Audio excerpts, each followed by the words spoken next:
Hari ini kita akan melakukan pemupukan pupuk POC.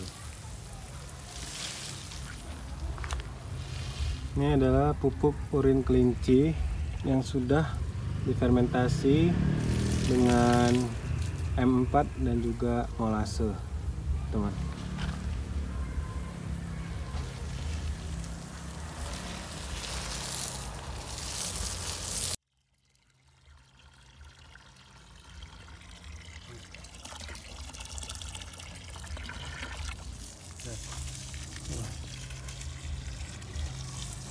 Ini kami campur dengan sekitar 15 urin kelinci.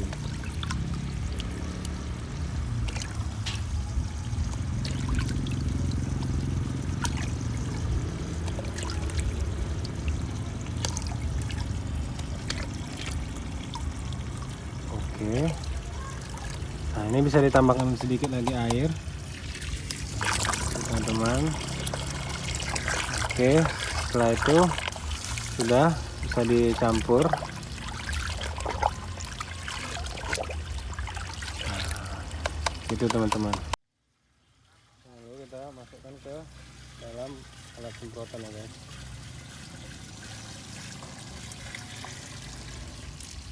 Nah, tambah lagi deh.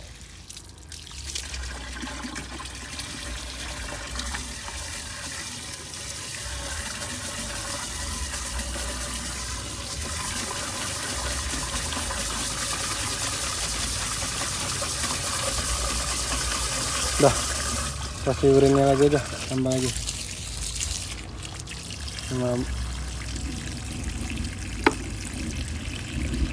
Dekatkan aja tuh ya.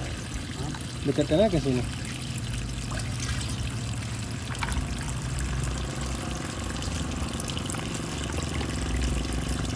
Nanya aja apa?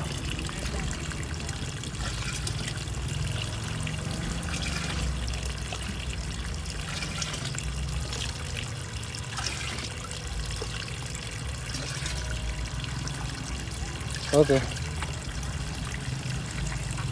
Matikan airnya dulu deh.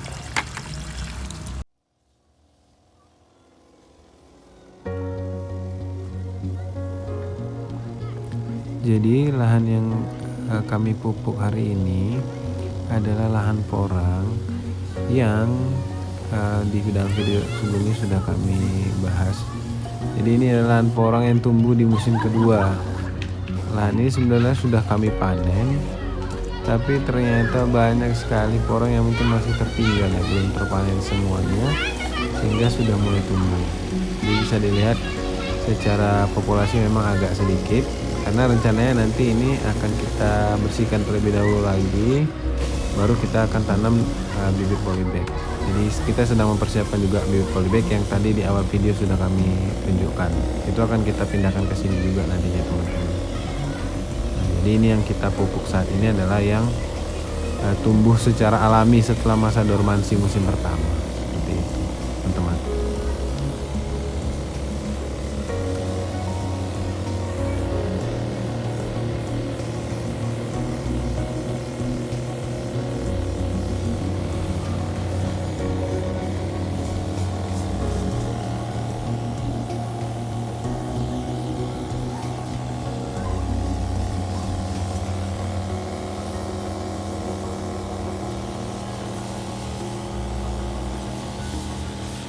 Jadi pemupukan ini kita lakukan itu kurang lebih sebulan 2 kali. Jadi kalau untuk takarannya 10 liter air itu kalau kami menggunakan 10 cup minuman kemasan itu dulu.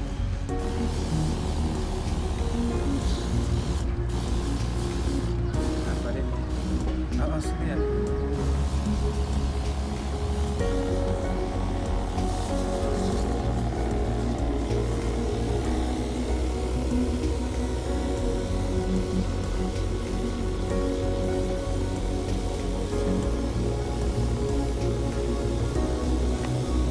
Jadi kami pun harus berhati-hati juga saat berjalan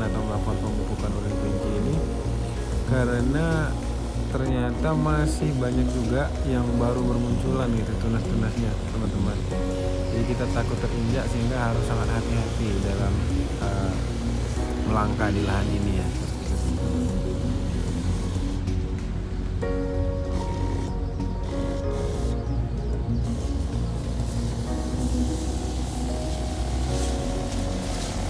Oh iya teman-teman.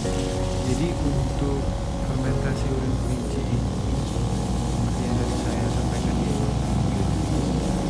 Jadi kita setelah kita melakukan pencampuran bahan dengan M4 itu kemudian ditambah dengan molase atau teman-teman bisa menggantinya dengan gula Jawa itu. Yaitu bisa gula Jawa mungkin sekitar 1/4 kilogram teman-teman cairkan di apa namanya di api gitu ya sampai kemudian cair. Nah setelah cair mungkin baru dicampurkan ke urin kelincinya. Kalau kami sebenarnya tidak ada patokan sih teman-teman, lebih kepada feeling ya.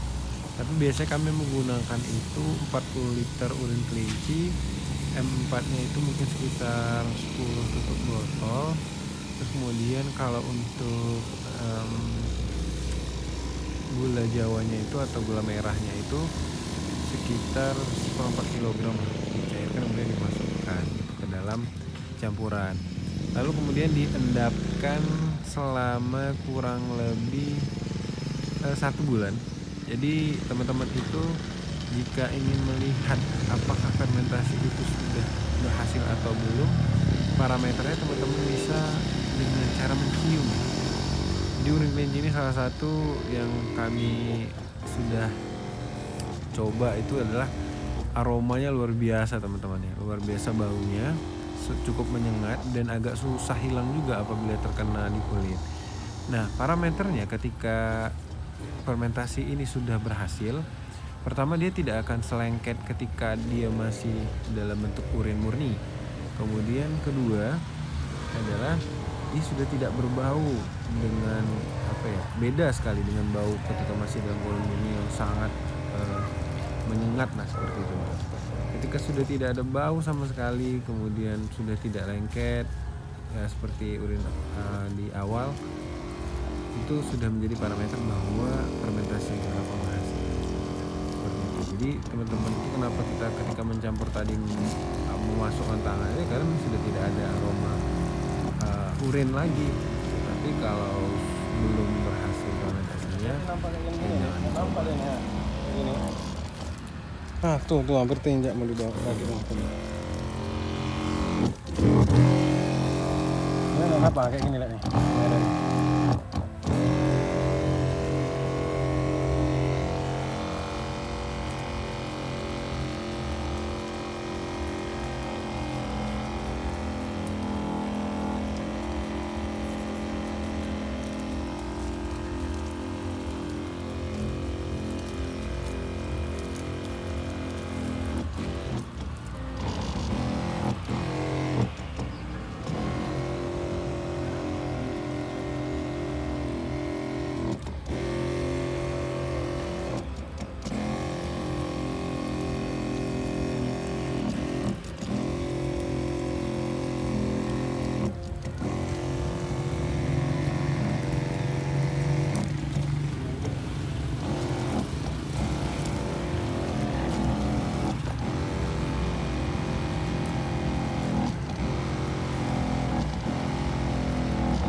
Kenapa kami menggunakan urin kelinci dalam pupuk organik cair kami?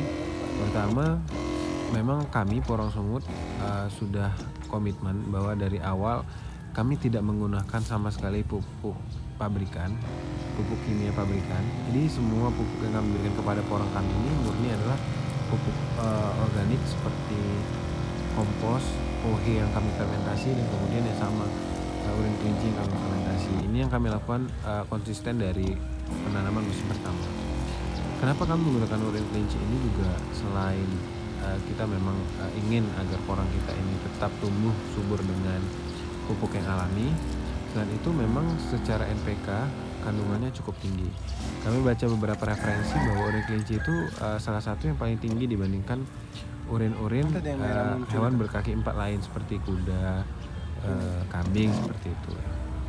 Kita coba dari beberapa referensi yang kami dapat seperti itu. Kemudian urin kelinci ini kita pernah baca referensi juga bahwa dia cukup efektif dalam menghadapi hama ulat. Dan kalau untuk hama ulat ini kami sudah mencoba dan sudah membuktikannya sendiri. Jadi di musim pertama kami sempat terkena serangan hama ulat yang hampir setiap porang tuh hampir daunnya sudah tidak bersisa karena dihantam oleh hama ulat. Terutama dia menyerang daun-daun muda porang itu ya, yang masih sangat segar itu. Jadi itu yang diserang oleh hama ulat tadi. Dan setelah kami semprot urin kelinci tadi, ternyata memang efektif. Secara populasi ulat mulai berkurang, bahkan lama-kelamaan tidak suka ya seperti di porang itu gitu setelah disemprot oleh kelinci. Jadi kita juga sudah membuktikan lah secara praktek apa yang kami baca di beberapa referensi bahwa urin kelinci ini cukup baik untuk daun selain menjaga dari ulat juga dan menjaga kesegaran daun juga. Dan dari beberapa teman kita yang juga sudah mengaplikasikan urin kelinci ini, memang secara produktivitas katak porang itu dia lebih tinggi ya setelah dipupuk dengan urin kelinci. Jadi memang banyak sekali faktor yang teman-teman bisa jadikan dasar lah dalam menggunakan urin kelinci ini untuk pemupukan tanaman porang teman-teman, seperti itu. Kan tadi nampak banyak yang itu di belakang.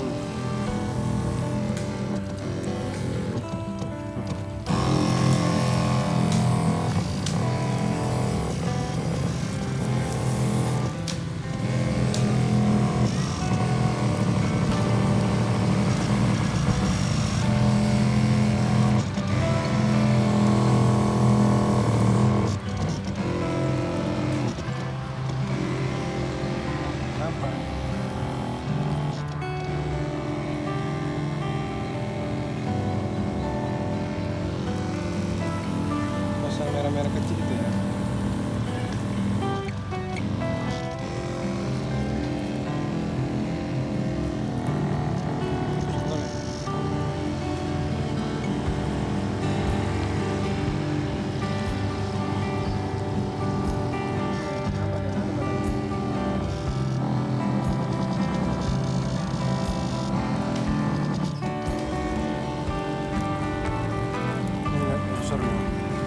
Nampak kan?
Jadi selain porang yang ditumbuh ini berasal dari bibit umbi yang belum terpanen, di lahan ini kami juga mendapatkan banyak sekali porang-porang mini yang kami duga ini berasal dari katak-katak porang yang tidak terpanen juga, teman-teman. Jadi memang di lahan ini, karena memang lahan ini adalah sebenarnya bukan lahan utama ya. Jadi lahan sisa, kebetulan ada lahan kosong di sebelah rumah. Jadi kita tanam kelebihan bibit musim lalu. Nah ternyata pertumbuhannya cukup bagus.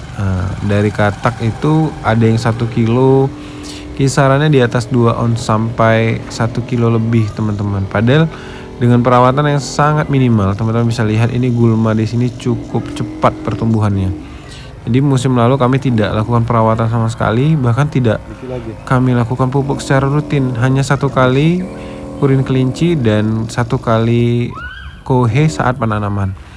Jadi memang dengan perawatan yang sangat minimal saja seperti itu, teman-teman, pertumbuhannya. Makanya di musim ini kami merencanakan lahan ini kita rawat betul-betul dan kita akan pupuk secara periodik, mungkin 2 minggu sekali, atau mungkin ketika ada waktu yang luang mungkin bisa lebih banyak dari itu intensitasnya. Ini untuk memaksimalkan pertumbuhan porang juga ya, teman-teman. Seperti itu. Baik, cukup sekian video kali ini dari Porang Sumut. Kurang lebihnya kami mohon maaf. Tetap support kami, jangan lupa untuk like, comment, dan subscribe. Dan kami meminta juga saran dari teman-teman apabila ada yang salah atau yang kurang dari proses kami selama budidaya porang ini. Terima kasih teman-teman. Assalamualaikum warahmatullahi wabarakatuh.